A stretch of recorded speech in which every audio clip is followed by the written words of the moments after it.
What's up guys, Robert Optimal Carnivore. Now as always, full transparency, 100% authenticity. This is what other coaches will not tell you. This is why you keep gaining, losing the same 10 pounds over and over again.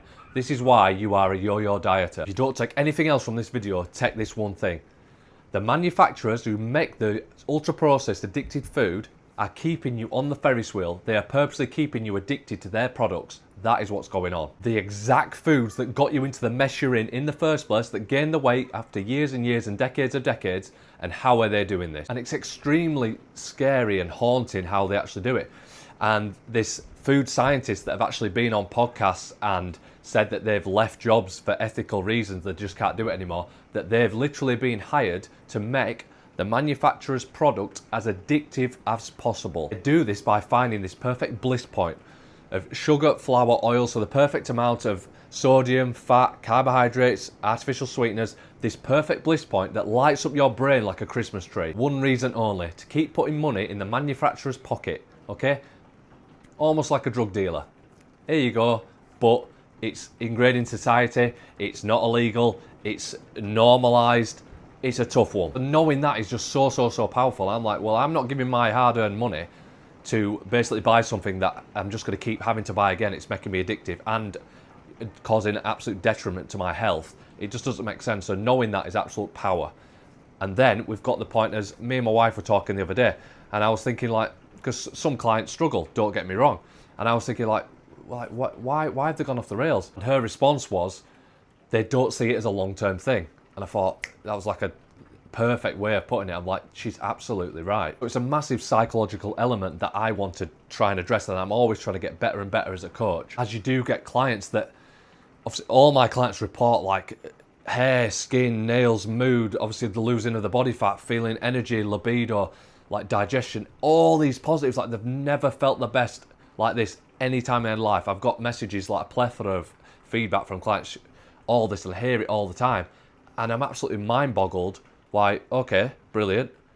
And they still fall off the wagon and go back to eating junk food and alcohol. Not all of them, but some do. And I'm thinking, like, why is this happening? It's happening because that is how addictive our food supply and alcohol has got. And it's scary. But we can take control, and we do have solutions. Because you hear people say, like, oh, I tried that carnivore diet or any other sort of diet, and like, yeah, it didn't sort of work for me. It's like, no, you didn't stick to it. You didn't see it as a long-term lifestyle change. You didn't get your head around that I'm going to have to let go of this ultra-processed addictive crap. That was your fault, not the diet's fault. So do not go back to the ultra-processed crap that got you in this mess in the first place and expect a different result. That is the definition of insanity. Doing the same thing over and over again and expecting a different result. It's not going to happen, and we need to get that into our heads.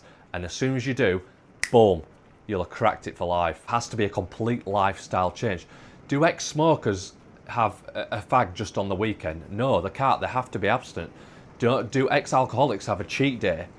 People helping these alcoholics go from, say, like, oh, well, I normally have 20 pints in one day. Do they say just have 5 today, or do they say get rid of it completely? You can't moderate drugs. Everything in moderation is like telling an ex-smoker to just have 5 cigs instead of 20. You think they're going to stay at 5 cigs a day, or do you think it's a recipe for disaster? And it's exactly the same with this ultra-processed garbage and alcohol, because it's how the brain and body works. You build up a tolerance. So if I had 1 cig now, it'd probably get this backy rush and blow my head off. I have a couple of sips of alcohol, I'd start to feel it. Same way if I haven't had caffeine. If I have some caffeine, boom, it'd blow my head off.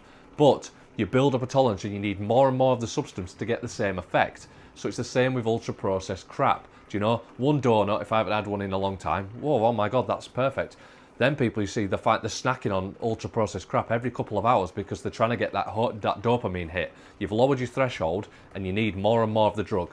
And then the higher it gets, you try to come off it, and you get withdrawal symptoms, you low dopamine. What do? You reach for the crap again. You're on the Ferris wheel for life, but it's not impossible to get off. Just know that if you try and moderate something, you're always destined to fail. It keeps you addicted to that substance, that whether it's a cigarette, whether it's alcohol, whether it's caffeine, whether it's vape, whether it is ultra-processed junk food, boom, it's your brain lighting up like a Christmas tree. You can't moderate drugs. So it's all right me banging on about this, but what is the solution, I hear you ask? Well, the solution is finding a sustainable, realistic, lifelong system to get you off these addictive substances, but also nourish the body at the same time, Let the brain reset. Abstinence for long enough that you reset, those cravings disappear, it's a distant memory, and you can get on with your life. Enjoy the food you're eating that isn't going to slowly poison you. Be nourished, satiated, and healthy for the first time, maybe the first time in your life. Take as little as a couple of weeks to reset your dopamine system in your brain. These addictive pathways. We've all got the willpower to go through that first couple of weeks, but after then, willpower doesn't need to be had because you're nourishing your body with the proper human diet. Let's use these modern resources for our benefit. Do you know, your YouTube videos, Instagram, Facebook, let's use it for the positives. Let's follow these carnivore communities, these other carnivores like that are really promoting, not just promoting the optimal human diet, but they're actually living and breathing it themselves, and they can show it in their clients. In their own physiques, their own lifestyles, they're literally walking examples that we can look up to, which is what helped me on my journey, do you know? And I still follow people because it just solidifies, spurs me on and cements it into my brain that I'm doing the right thing, and then I can spread that message to my clients, okay? There's a big community out there. They're very friendly people. Do you know, you can learn a lot from them.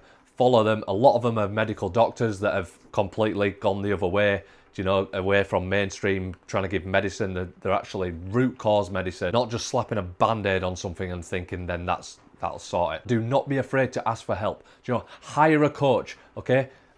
If you hire the right coach, you'll never have to spend another penny on knowing what to put in your body ever again. You'll have the guidance, the accountability, the community support, and it'll just spur you on and get you through, especially that first couple of weeks.